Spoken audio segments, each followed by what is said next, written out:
was my trade. I was a plumber on the ranch for Dad, and I grew up in plumbing, and my first job was a plumber. And so I learned how to do all that stuff. And then I got my contractor's license up in Seattle, Washington, and within a year I was doing $1 million a year in a plumbing company. That's no joke. And yeah, and I had 10 trucks in Seattle, and it was called Half Price Plumbing, and it was a membership company. I sold memberships to homeowners, and it was like plumbing assurance, not insurance, plumbing assurance, that they could call the company they belonged to as a member and get discounted rates, priority scheduling. That's actually smart. It was a pretty cool hookup. And the principle was really good. It worked well. We went from, me in one truck doing a job here and there, spreading the word with business cards, to 10 trucks and $1 million a year in our first year. Dang. And so I learned the ropes of dispatch and all those angles of that plumbing company. And I met this girl there. I took 5 years off. I wasn't really dating.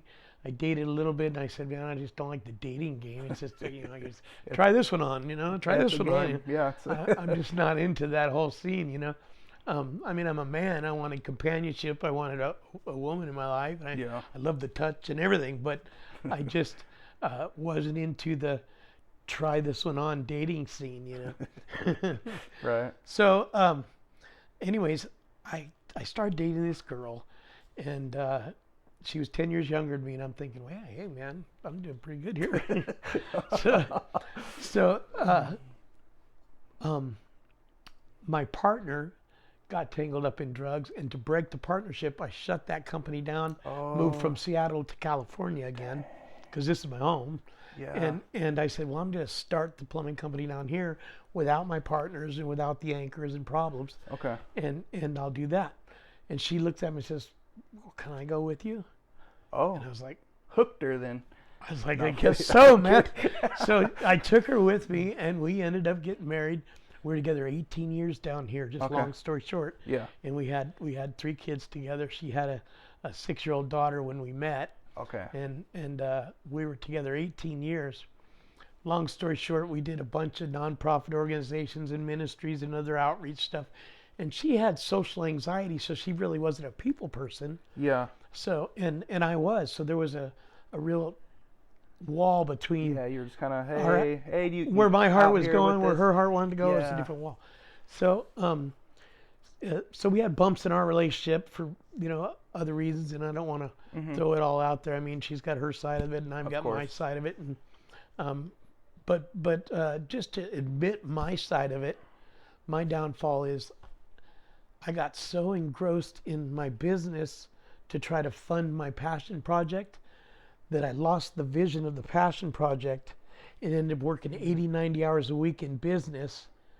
And we built it up to $2.5 million a year within 3 years here in California.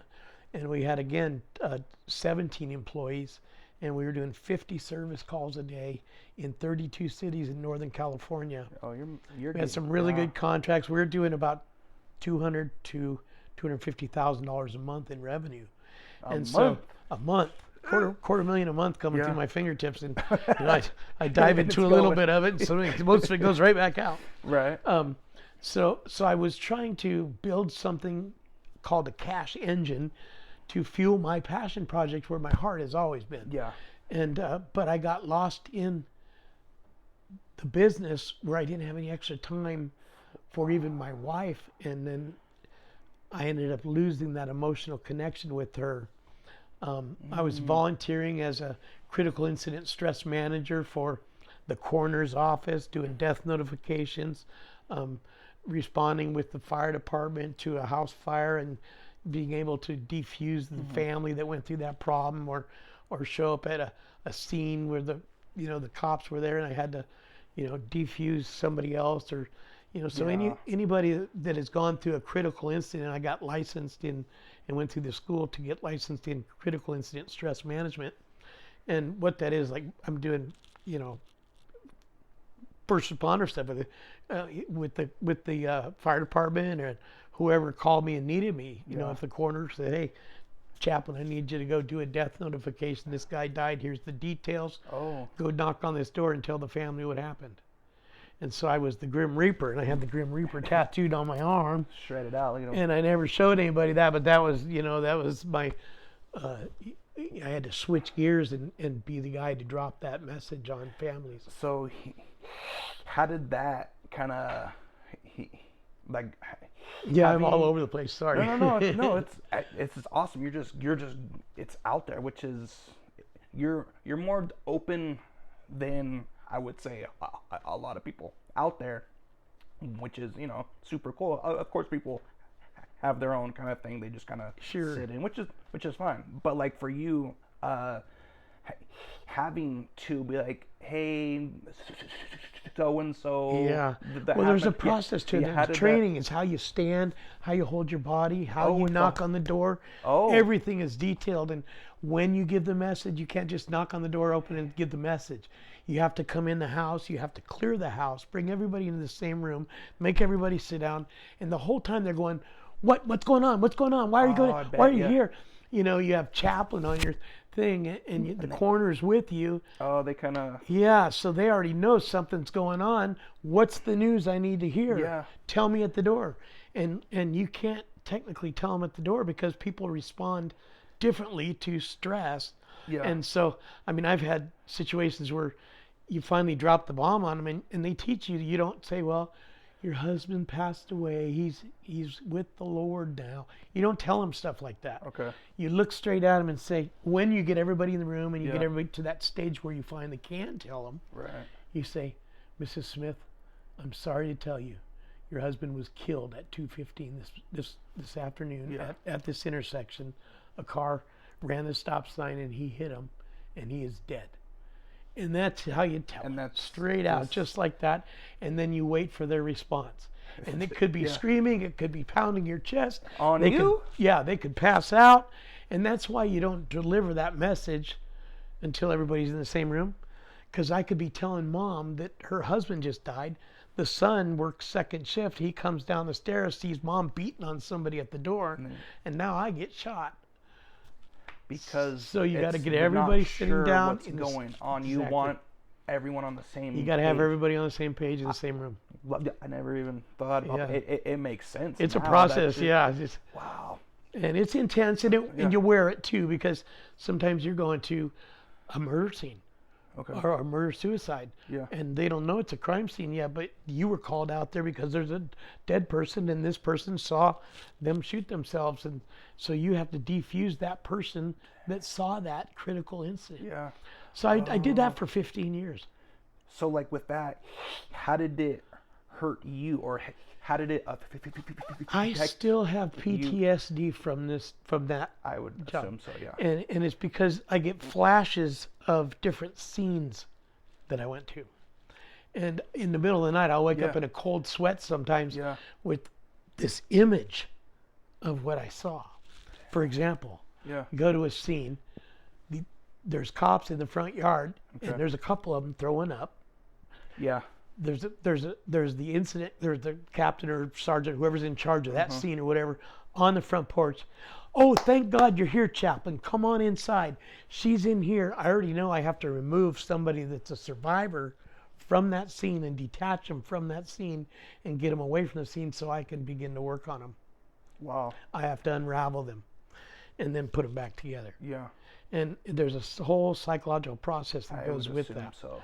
And and there's a process to, first thing you do is you sit down. Once you separate them from the scene, you sit down and you don't say nothing. You hand them a water. Okay. And you say, here, and you try to get them a drink because that brings the adrenaline down. And then they start spilling their guts. They start screaming, crying, yelling, why? Why did this happen? Is it for real? And so whatever they do, you're taught to interact with that and then unwind it and put them back together. It's a process. It's called Critical Incident Stress Management. If you want to Google it, CISM, Critical Incident Stress Management. And there's a model for it. There's a the way you approach every single aspect of it. Oh yeah, I hope so. But yeah, you could say the wrong thing, and it would stick with somebody or affect them emotionally the rest of their life. Yeah.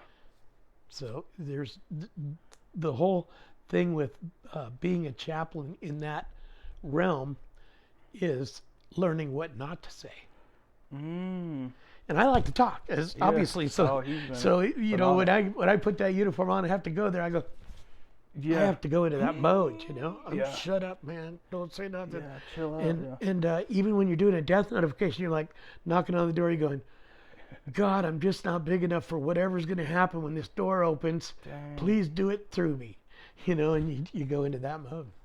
But anyway, long story short, I ended up trading my drug addiction for food addiction because it's legal and it's everywhere and everybody eats and we have to eat to survive. So I ended up gaining a significant amount of weight and becoming morbidly obese. I got up to 570 pounds. 570 pounds. Dang. And it froze me at that point. I'm in a wheelchair, trying to run my plumbing company from a wheelchair and trying to do other volunteer things. And I don't know if this will work with the camera right there, but I'll show you guys a picture real quick. And so I go to the doctor. I'm in congestive heart failure. At 570 pounds, my legs are swelling. I can't walk. I'm in a wheelchair. At 400 pounds, I'm still in pretty good shape. I could kick over my head. But when I got to 500 and over, it really just pinned me down. You know, think about it. How much do you weigh? I put it out there, but too much. That's how much I weigh. Too much. He weighs too much. But in my eyes, anybody that weighs 500 pounds weighs too much. So I'm carrying. Yeah. You know, I weigh right now between 195 and 205. If I go above 205, then it scares me and I don't want to go back. So I tune myself up and I go to the gym 5 days a week and I try to out. Look at him now. Try to keep it up. You know? I did have a little wrench thrown in my health gear as a chaplain. This is good. I went to a scene, and this guy was stuck in a hole. 76-year-old man, 270 pounds, and the ambulance was on their way, but they hadn't got there yet. And he was folded over, and he couldn't breathe. So I went through EMT training, and I kind of did an assessment on him. And I said, man, if we don't get him out of there, he's gonna die. Yeah. He's gonna lose his breath. He's maybe, he could be 5 breaths away from his last breath. Mm-hmm.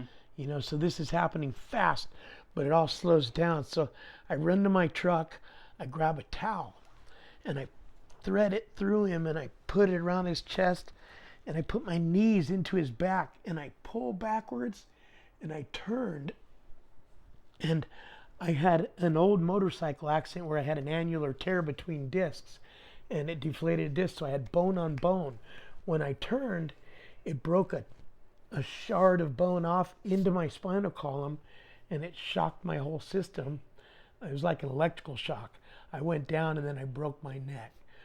So I spent 4 months in the hospital, 2 months paralyzed. I couldn't move my legs at all. I still can't feel my feet. April will be 2 years this happened. Wow. I still can't feel my feet. I just feel vibrations in my legs, so I know they're on the ground.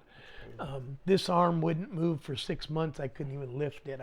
I could grip with my hand, but I had to move my arm to grab a water, and I used it remote control until it started coming back. And it started coming back, and it's still a little bit catchy, but it is coming back, and I'm working at it, and I'm grabbing it. Yeah. So 4 months in the hospital, 2 months I couldn't walk. I was this arm paralyzed for 6 months. I couldn't move it at all, and a year in bed. And this all happened when COVID was hitting. My company was running good. COVID was hitting. I'm trying to run my company from the hospital, and then it was slow the roll with the big COVID hitting. So we ended up laying everybody off, thinking, well, I'm going to give them a couple weeks and then we'll get it back and I'll get out of the hospital and we'll be fine. And then my whole direction of life changed because I ended up losing my company because I was in bed for a year. And in the middle of that, my wife served me divorce papers while I was in the hospital paralyzed. That's so crazy. And that was the biggest hit. And I'm over it. I'm cool with it. no one gets out alive, man. You can't bring none of this stuff with you. I've been a millionaire 3 times, and I've been broke more than that. Yeah. And it's better to have money than it is to not have money. Yeah. I'll tell you that much. But I've learned how to do with or without, and just make life work, and realize that, you know, the best thing you can bring with you is your friends that you meet, or a smile you give or take, or somebody that you love, or that you've been loved by. Those are the moments and the memories that you carry with you in your soul, you know. That's what I believe. Anyways, so after breaking my neck and receiving divorce papers, and I lost my house. I had a house on the beach in Crescent City. I had 20 acres in the Kern River Valley with 80 animals. My feed bill was $8,900 a month. You know, we had horses, alpacas, chickens, ducks. Wow. Everything but lions, tigers, and bears, and I wanted those. You can't have them, right? No. You gotta be Mike Tyson or have a special permit, I think. But, you know, so it's been very dynamic, man. I'll tell you, it's been dynamic. One time I was working on the east side in Bakersfield. Remember, I said at the beginning, I said, I've been stabbed twice, my car is stolen 6 times, my house burnt down by kids on the street and gangs. And, you know, I've been through all kinds of things in the dynamics of the last 30 years. 30 years we're talking. I'm working on the east side of Bakersfield, and I'm putting in a shower valve. My back is to the wall, and I'm pounding an empty apartment. Nobody's there. And this guy comes in, walking in. He's covered in tattoos. He's got a big satanic star right here. He's got 5 or 6 teardrops right here. He's got Satan here. And I'll tell you this story, and I'll make it a short one. It's a long story, but it's a whole podcast in itself. This guy walks up to me, straight up to my face, this close, and he says, and he's got gang tattoos here too. I'm not going to say which gang, but he walks up and says, "So, you a Christian or what?" Oh, just out of the blue, man. I don't have anything Christian on or not. And I got my hammer in my hand. I'm ready to clock this guy, man. I'm ready to clock him, dude. I got my back against the wall. I'm watching the door to see if anybody else comes in, see what's going on. I'm getting ready to clock this guy and just go home to my kids, you know. Yeah, and he's right here in your face. And he's right there in my face. So I'm thinking, you know, duck back and whack him, you know. And he goes, "You a Christian or what?" And I go, "You bet I am, man." I'm clinging my hammer tight as I can and gritting my teeth. And I go, "How about you?" And he backs up 2 steps and he goes, "No, I've been worshiping Satan for 26 years. And I said, "Wow, how's that working for you?" And I didn't mean to be a smart ass. I was just going, that's the first thing I could think of. Well, how's that working for you, man? And he goes, "Oh, it's working pretty good. Hey, got 2 sons doing 100 years, and all my guys on the streets are doing what they're told, and blah, blah, blah, and I did this and that." And he wasn't too much into detail, but he tried to impress me with the gore in his life. And he didn't know my background at all. You know? And I said, "Well, can I tell you about something that God did in my life, man?" I said, I was 500, now I had lost. I missed that whole part of that weight loss story. I go to the doctor. I'm in congestive heart failure. I cry out to God, "God, please save me for the sake of my children." This guy knocks on my door, gives me, just to catch you up real quick, guys. He says he wanted to buy my scrap copper. "You got a plumbing company, I want to buy your scrap copper." I said, No, we save it for a party at the end of the year for all the guys. And he says, "Can I share something with you without embarrassing you?" He's at my door. I'm in a wheelchair. And he says, I go, "No, man, just go." He said, "No, let me just share this with you before I go." I go, "Okay, go ahead." Now, I just got back 9 days ago from the doctor that said I had 6 months to live because I was in congestive heart failure. I forgot that part. But this guy goes, "I want to share with you how I lost 100 pounds. And I looked at that guy and I go, "Guy, if I push hard enough in the bathroom, I can lose 100 pounds. I have to lose 350. I'm 570 pounds at that point." And he looks at me and he goes, "Well, just let me share what I did." You know, he gives me this rundown. He says, "Call this doctor. He's a dietitian. He's got this weight loss clinic and he does all this." And I said, "Okay, man, give me the number. I'll call him." And he tells me a little bit about what he did. And so I ended up calling that doctor. And of course, my personal doctor just gave me 6 months to live. He says, you know, you're not going to make it. Your heart's ticking too hard. He said, it's in good shape. It's just overworking. And when you were young, you were in good shape, so your heart didn't grow to your body size. It's got a small heart pumping that body, working hard. Yeah. And I didn't understand all that at that point. But anyway, this guy gave me this number. I call that doctor's office, and I know I'm all over the place, guys. I apologize. But I call that doctor's office, and the receptionist answers the phone, takes down all my information and stuff, and at the end of the call, she says to me, okay, do you want me to put you on the waiting list? And I was thinking, a waiting list? Yeah. I said, this is like calling suicide prevention and being put on hold, man. So I go, how long's the waiting list? She goes, it's about a year. Whoa. And I'm going, this doctor gave me 6 months to live, and you're giving me a year waiting list? I hang up the phone. I'm going, yeah, just put me on the waiting list. I hang up the phone. I look at my wife. She's crying. I start crying. I'm going, this is the first time I faced it and said, I did this to myself. I said, nobody held a gun to my head and made me eat the extra sandwiches. Nobody held a gun to my head and made me live the lifestyle that created this monster that I built, you know, at 570 pounds. I had to look in the mirror and own it. And that was a real hit. You know, it was like a mule kicking me. And so the next day, that doctor's office called me back and said, hey, somebody dropped out of the program. You want to come down? Next day. And so I'll go down there. And I came down there, and I went on this whole high protein, because I had tried everything. I had tried Jenny Craig. I spent tens of thousands of dollars on diet plans. Yeah. Jimmy Crack Corn every late night pill across the TV. I mean, if they claimed that it would help you lose weight, I bought it, man. Yeah. And I really did. I spent tens of thousands of dollars on every little diet plan and every multi-level marketing issue, and tried to get out of it. But I went down there, and everything this doctor told me to do, I kind of doubled it. Okay. Well, I explained, I called that doctor's office. They put me on hold, but then they called me the next day and said, come on in. And so I went down there. I went on their program, everything they said to do. I mixed other programs that I had learned over the years of buying into all these other programs. There was some meat in them and there's some bones in them, and I ate the meat, spit out the bones, and created my own program. And I ended up losing 345 pounds in 390 days. And it's dangerous. My doctors were even like, that's too fast. You're gonna lose your bones. You're gonna lose.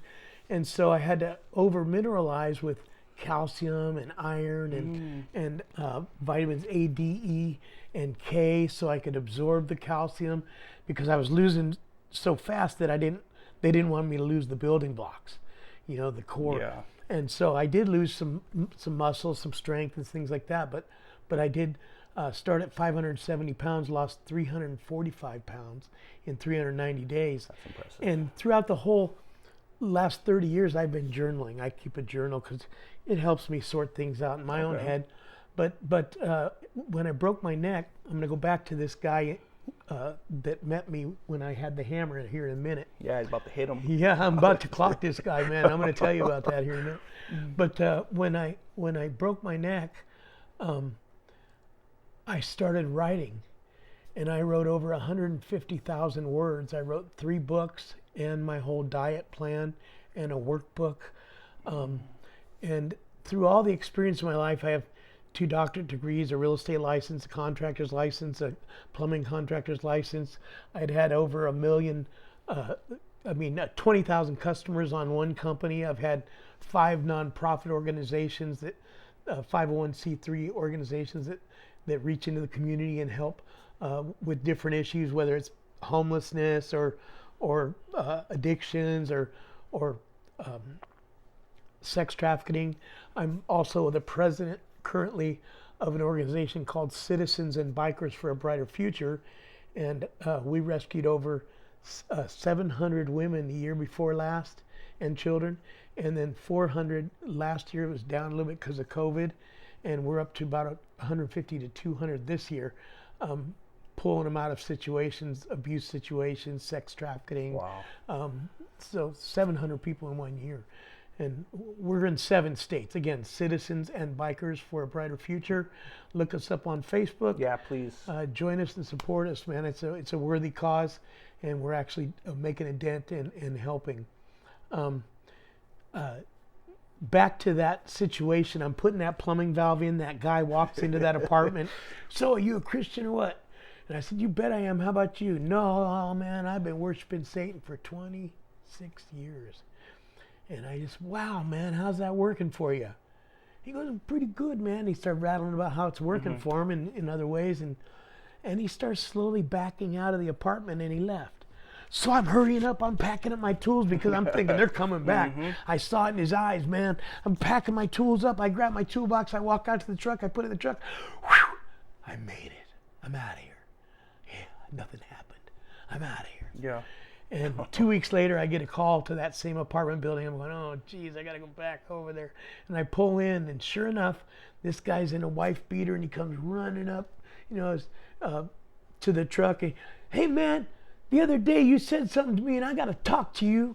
Oof. And I went, boy, here we go. I'm getting back in now, my truck. I got my piece in my truck. Okay. My door is closed, and so I'm not going to have him reach in on me. Yeah. So I open the door, get out of my truck, and my piece is laying in the window, in the pocket of the door. Yeah. And so I'm leaning against my door so nobody can come at my backside. Yeah. And I'm facing him straight up so I could deal with one straight up and nobody's going to surround me, you know what I mean? And I didn't have my hammer, but I did have a piece, an equalizer. And he goes, the other day you said something to me. You asked me, how's it working for me? He goes, you know what, bro? It's not working for me. And I went, wow. And I told him about my weight loss story and me crying out to God and this guy knocking on my door out of the blue and hooking me up with this doctor. And it just all came together, and how I started at a hopeless place of 570 pounds. I never saw myself living another year or two. And that was in 2008. And so I tell him this story, and he's like, blown away by that. And he comes back to me, he goes, like, what can I do? Wow. And I drew a line in the gravel with my foot. And I said, you know what? And he told me his name at this point. And I'll say it because he's passed away now, but it was Jesse Medrano. He became a good friend of mine. I worked with him for several years. After that, 2.5 years actually. And he was in the prison system 41 years. Damn. And it was the first time he'd been off heroin and off parole after working with him. Worked with him and his probation officer to keep him on the straight and narrow. And it was a bumpy ride over a 2.5 year period, but I invited him to my house one time, and he cooked my family dinner, and he looked at me, he says, nobody has ever allowed me to come into their house and cook their family dinner or even meet their kids. And it really blew him away that I reached out to him and loved him like that, and opened my family and my life up to him like that. Yeah, that's rare. He ended up dying with hepatitis a couple years later, but he worked as a volunteer at the church, sweeping, janitoring, learning to be a youth pastor. And this guy had 41 years in the prison system. He confessed to me one time he had 7 bodies under him. That was the teardrop. Bro. That he did his work in prison. He spent 18 years in this shoe. It's a little dog kennel in Corcoran that he spent 18 years in that little dog kennel.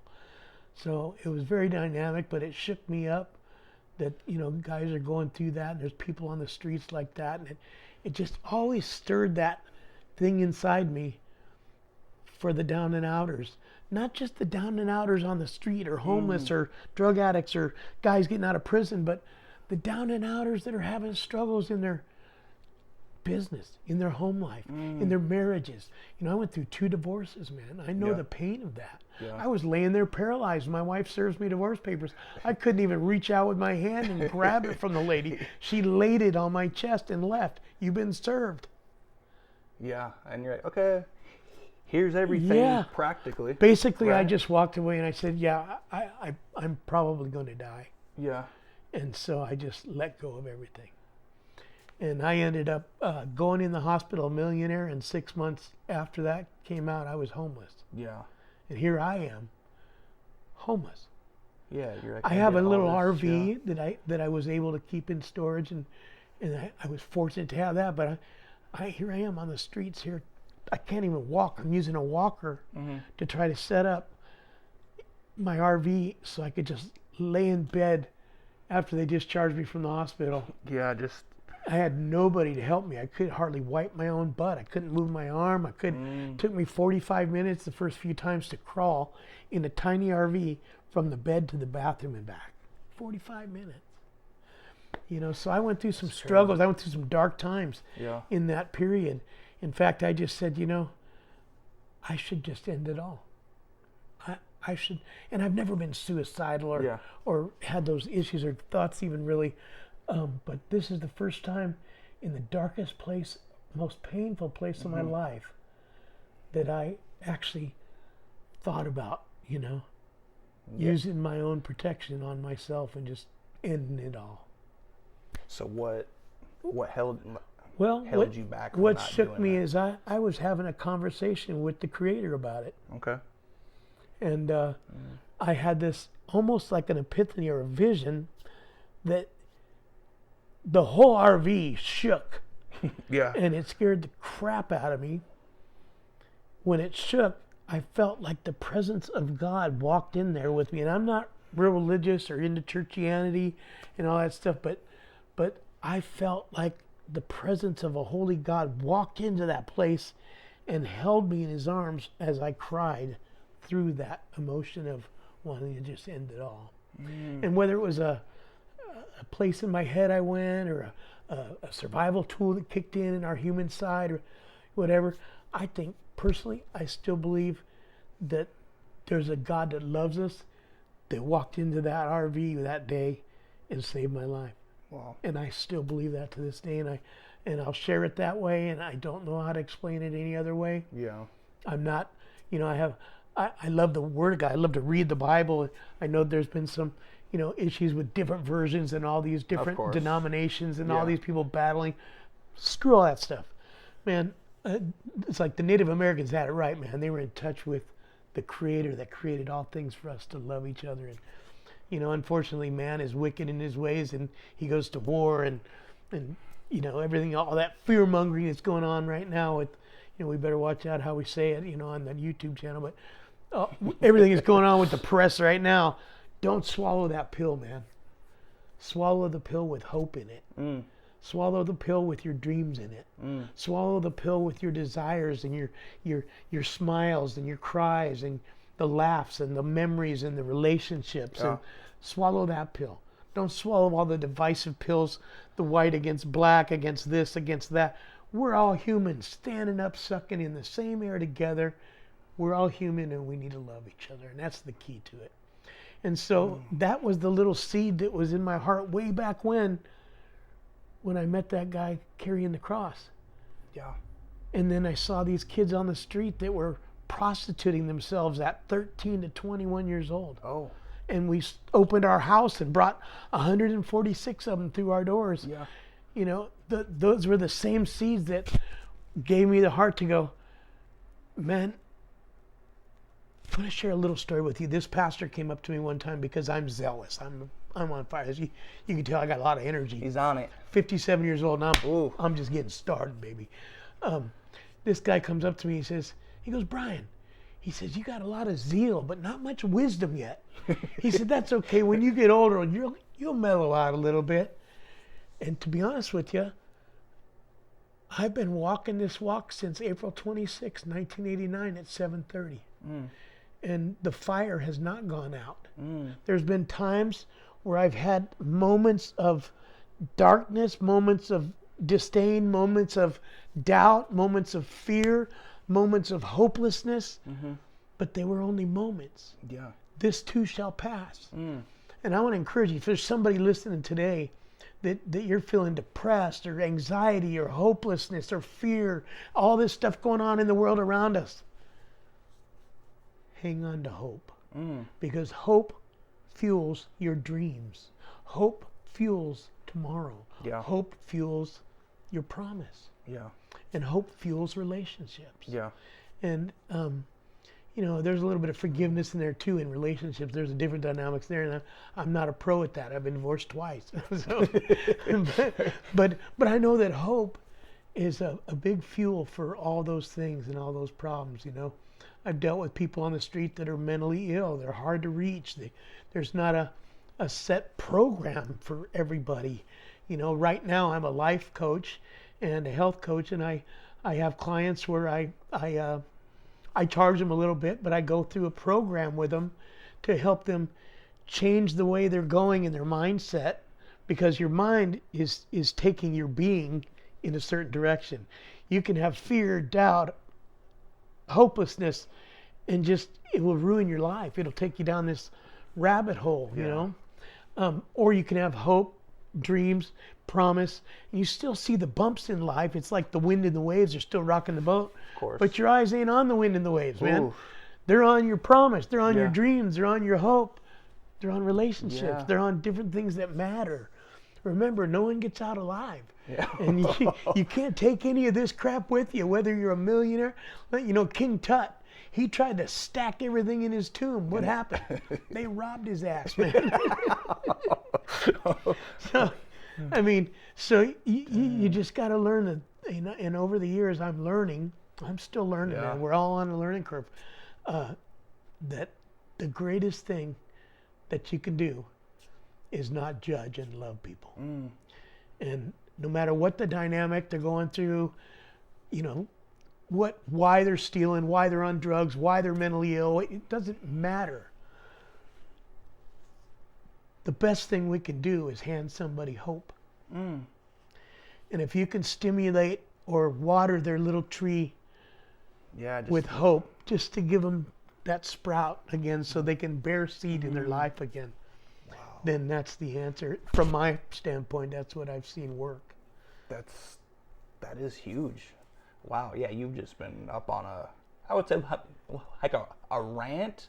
Yeah, I'm sorry. No, but I would say it's not like an actual rant. Oh, this, I hate this. No, it's like a good rant for hope, because I think right now hope is down. Now. Oh, I don't know about this, that. I have to go to work and I can't pay my bills because of inflation, and we got this person doing this, and the oil prices, and eggs, the food, and eggs. Eggs. And it's a big deal. So for you were you've written 2 books or 3 I'm working books? on a third one, but I'm in the editing stage of all 3, and then they're going to be put on as ebooks first. Okay. And I may print them because there's people that still like to read the paper books, you know.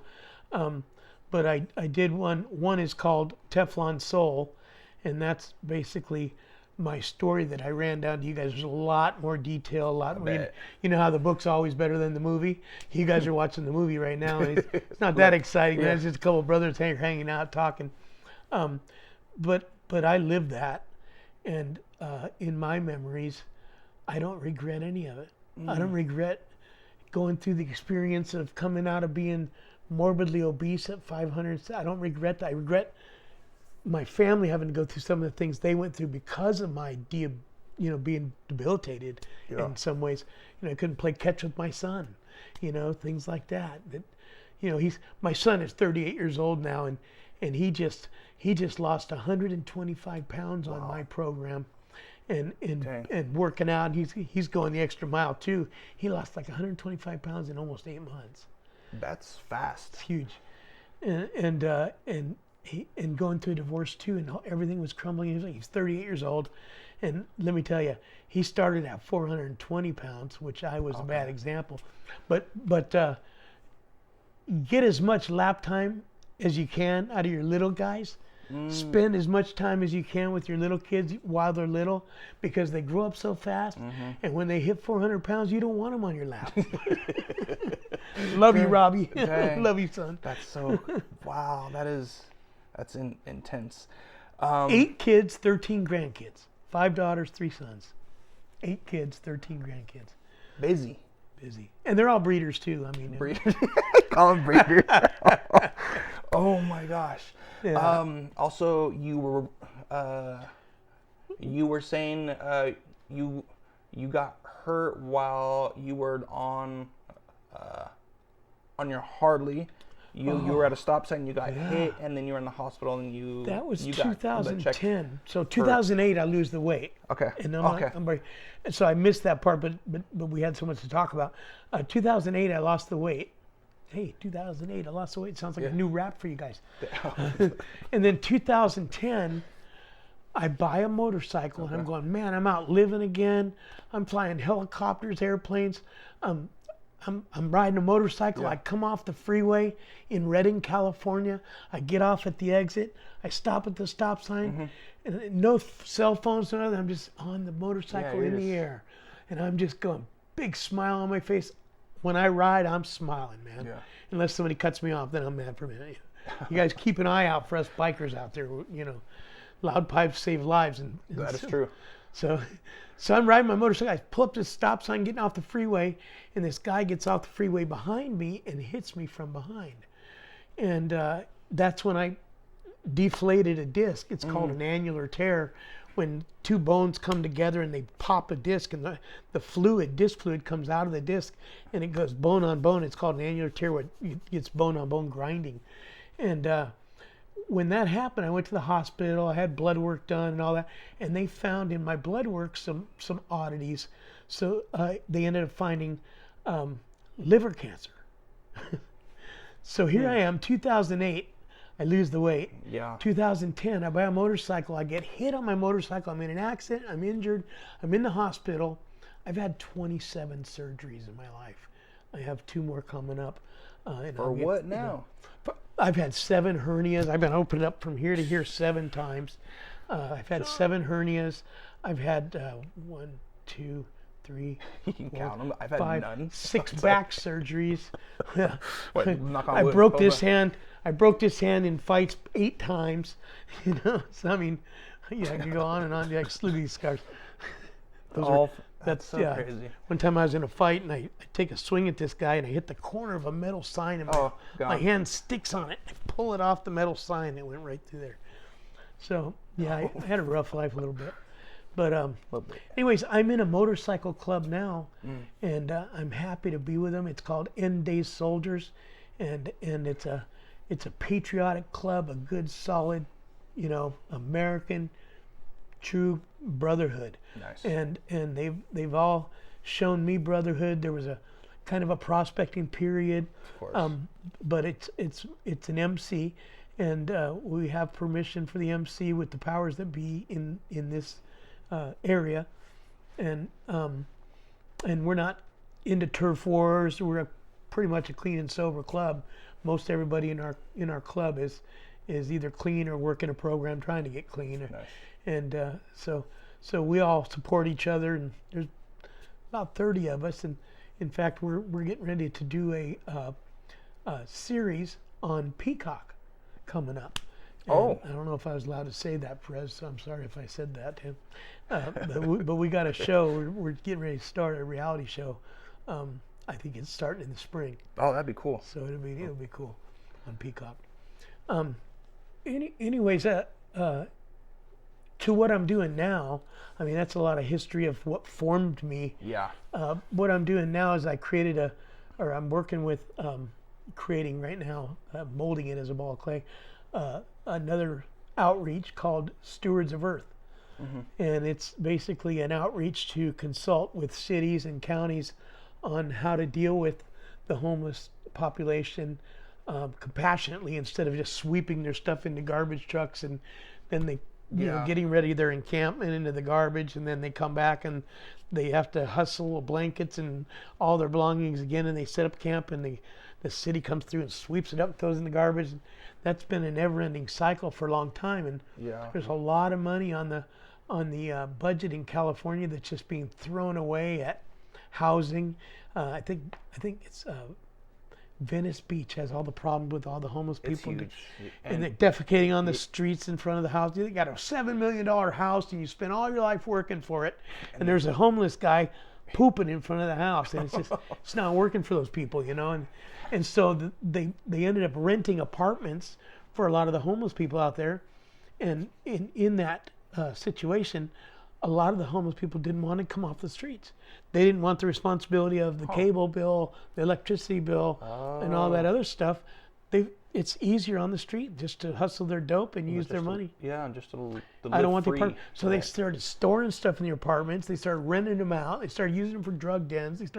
So it just wasn't a model that works. You just can't hand people stuff for free and just expect them just to, it's the wrong theory. So, and it takes their dignity. I've been having meetings with some homeless encampments around here and talking to them about our idea, and having meetings with some of the outreach centers that are passing out food and clothing and things like that. I said, well, what if you give a garbage bag, empty garbage bag, when you give them a meal for free, give them an empty garbage bag and say, you can, next Tuesday when we're open again, you come back and get another meal. You can have another meal if you bring me a full bag of garbage. And so all these homeless people are saying, yeah, let's do that. Then they'll appreciate us. So I saw a spark in their eyes, and I went, they're going to jump on board with me. So we're going to have Yeah, they're for it. So I'm talking to this homeless community, and we're going to have a Saturday cleanup around the lake. We're going to call the press, get everybody involved, and show the community that they're willing to work and clean up this mess. It's not all of them making the mess. Hey, I'm hungry. Well, they feel a detachment. They lost their house. They lost their, maybe a room in their mama's house, whatever. They feel a detachment, and they have nothing that belongs to them other than what fits in their cart. Or what gets stolen at their campsite, or what they've accumulated for 6 months after being homeless out there. And those are barter chips. I have an extra blanket. I'll trade you for this. That's cash for them, man. That's So if their pile gets bigger and bigger and bigger, whether it's stolen bicycles or scrap metal or whatever their pile or their thing is, those are bargaining chips for them. I've never thought of it like that. Status. See, it's homeless status. Oh, dang, you have a huge your one. pile's bigger than mine. Okay. It really is. Wow. So if you offer a little bit of dignity going, hey, let's help sort through this. Yeah, there's some bumps in the road. Yeah, we're going to hit some walls. Yeah, we're going to hit some people that it just won't work for them. But the thing is, Ontario did a study. They put a piece of property together for the homeless to camp there. And they fenced it off. They put some bathrooms in there. They put some hand washing stations in there. I think it's once a week. At first, they started bringing a shower truck in there. Then doctors started volunteering. Nurses started volunteering. A dentist started coming in and helping fix the barbers came in and helped them do. The Job Corps came in there and tried to get people. Things started happening. They governed the rule system within their homeless community. A curfew at 10 o'clock unless you have a work pass and blah, blah, blah. And that doesn't work for some people that are up wandering the streets all night on meth. Of course. But it worked for people that want a safe place to store their stuff while they're trying to get back out and be a productive member of society. And it protects their dignity. And that's my little area, and that's where I'm going to keep my stuff. And my tent is right there, and I have a shower right there, and I'm going to get up, and the Job Corps lady's coming here tomorrow, Tuesday, I have an appointment, and I got a shower last night, and I'm going to go on this interview, and I'm going to try to pull myself out of this. Wow. There is those. It's that hope right there. Within the community, there is those that will receive that hope and do something with it. And at the same time, it kind of feels like right in like here where we are here. Like if you have a house, you have a housing tract, you have an HOA, of course you have to be all right. Within their guidelines. Yeah, you can't. It's the exact same thing. Paint the building outside. It's like on a higher level. It really is. It helps them learn responsibilities again, which they've walked away from. Some of them don't want to be responsible. Oh, yeah. They just don't want. There's just going to be those that have rested in their laziness or addictions, or maybe it's a mental health issue. I'm not going to judge. Yeah. That's not for me. I want to help the ones that want help, because those are the ones you can help. Yeah. The ones that are like, hey, screw you, man, I don't want no help. I just want to get high. Cool. You may be able to help that guy when he's ready and has a different mindset on another day. You may. On a different day. On a different day, on a different approach, maybe a different person even. You may. Don't give up. Don't give up. There's always hope, man. Yeah. Let me tell you this. I used to be a hopeless dope dealer. Now I am a dopeless hope dealer. Get it? I was a hopeless dope dealer. Now I'm a dopeless hope dealer. Dang. So Yeah, I love that. And sometimes I forget. I've got a sticker on my rearview mirror in my truck out there. Yeah. It says Hope Dealer. Wow. Because sometimes I forget. Someone cut me off. Road rage. It's the same thing everybody else goes through, man, around here. Especially on your Harley, you're riding through there. God even seen me. I'm doing 70, 80 miles an hour and he almost sideswipes me. I go to Walmart the other day. A lady pulls out in front of me. I hit the front brakes. My bike goes down. Yeah. $6,200, $6,400 worth of damage are going to just scratches. Just scratches. You know, it's in the shop right now. It's all these beautiful days in Southern California. I can't even ride right now. So back to that other motorcycle accident, I found out I had cancer. That motorcycle accident saved my life. Yeah. Right on radiation, 14 months on and off of radiation. I've been in remission since 2011. And I just keep grabbing on to life. Then I broke my back and neck. I've had a lot of opportunity to be hopeless myself. Yeah. Divorced twice, losing my $1 million business several times. You know, cancer, weight loss issues, drug addictions myself. I've had a lot of opportunity to use an excuse and be hopeless. So what held you, or how did you hold on? Yeah, on each spot that was just hitting you down, You know what? The only thing I can attribute that to is a little machine inside me that's driving me towards being a better person, being a better dad, being a better husband, being a better boyfriend, being a better friend, being a, you know, always trying to improve myself. And some of that is when I lost the weight, it was like I had this energy ball. Like you could tell I'm wound up, man, and I you know, coffee does this to me. But I've had this burst of energy ever since I lost that weight. And this kind of sickness in my own head that I'm trying to make up for lost time when I was stuck in a wheelchair or stuck in bed for the last year with a broken neck. Yeah. You know, and I'm trying to, and I know you can't make up for lost time. That's why I said it's a little sickness in my own head. But I've always held on to, even in times of the darkest places of my life when I almost ended it, I held on to a little piece of hope. And it fueled me to survival myself and then to overflowing where I could actually give it to somebody else. I got to fill my cup up first or it's not going to overflow. Yeah. So every morning I spend some time just meditating and hanging out and just going, man, thank you, Lord, and just being appreciative of what we have. And, you know, instead of letting the fear grab you and watching the news every night, I went through that little season during this whole crap that's going on right now. Oh, the news? We're all uncertain about what's going on in the world right now. Hang on to your hope. Let go of the dope. I stepped on somebody's toes right there. Well, but yeah, like I would say, you know, for a lot of people who are on dope, actual drug, cool. But if you think about dope, can be something like if you're on something for a certain amount of time, like our phones. Yeah, it could be any life controlling issue. Just kind of quick little. That is an addiction, man. It's like, I'm awake. Yep. Like. Yeah, that's the first thing I start doing too. Is checking. Oh, what did I miss? You know. Yeah. Like I got 115 messages I got to return and 2 classes and 4 phone calls already, and I just woke up. Yeah.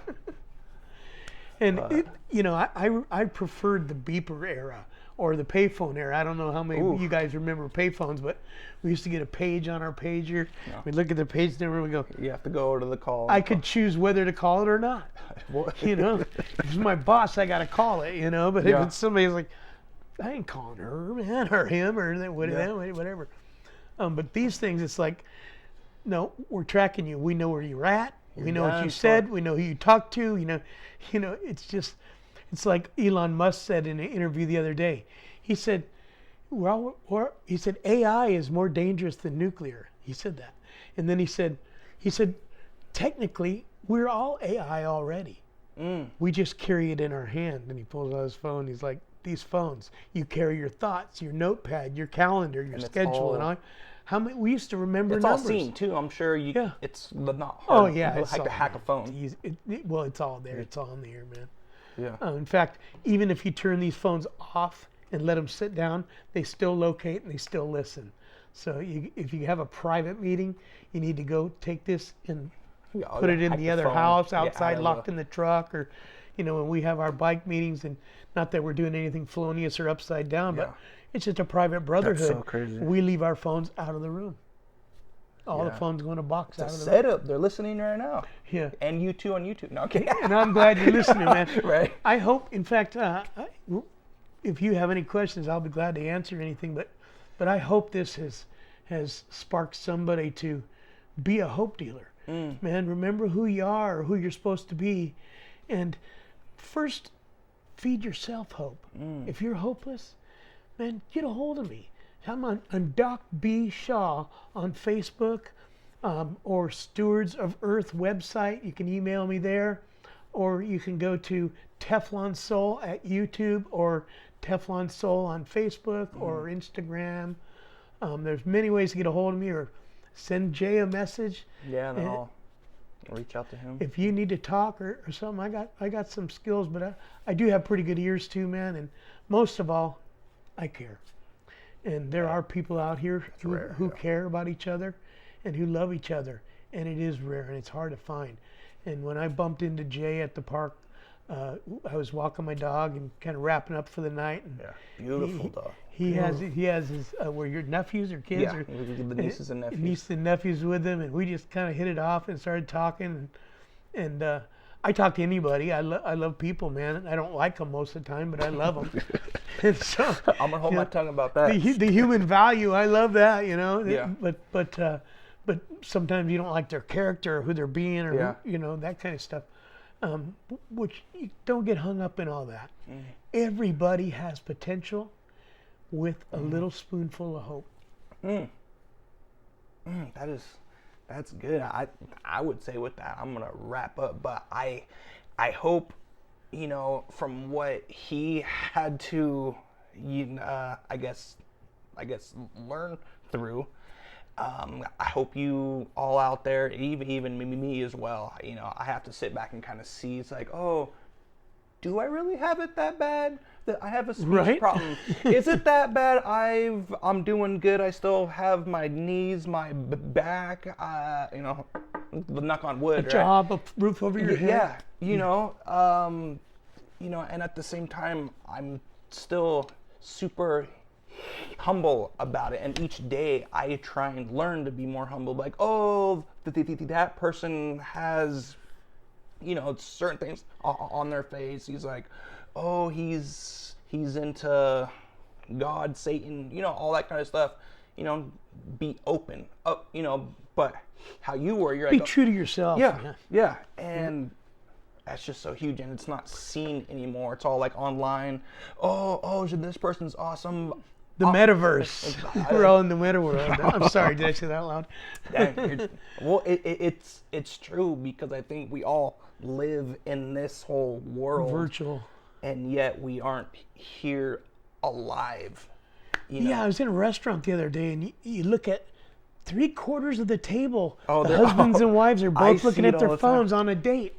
And I'm just going, you're like, where's that what happened bond? to us, man? It's the phones, but it's all how you see it. Yeah. You have, how you were saying, if you're not stuck on that, cool. Or you can use it to make. It's been a tool, man, for me. Yeah, it's a tool. Yeah, it is a tool. And if it's controlling you or you're controlling it, I mean, it's a phone. You should be controlling it. You would hope it should be controlling us. And I've had to wrestle through that myself, man. I'm not a video game guy. Yeah. My son is, and he's had that. I don't understand that problem of having, oh my gosh, my video game is calling my name all day. I can't wait to get off work and play my video game.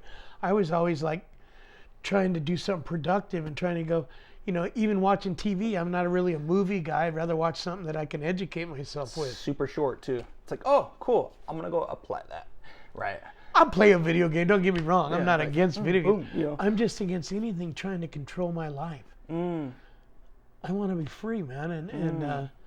And with the roof over your head, and I don't know who's watching this today, who has or doesn't have a roof over your head, and we're not picking on anybody, but with the roof over your head, $1 in your pocket, $1, and or $1 in the bank. Say you got money in the bank, a roof over your head, and something to eat. You're in the top 1% richest people in the world. That's so crazy. It's sad. You got a lot of people who don't see it that It's sad because I got like $6 on me, man, and I'm the richest guy in the world.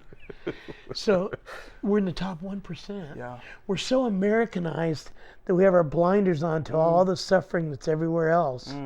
And we become the world police to deal with everything else, and that's another story. We don't get political on here. Into that. I'm not even trying to be political at all.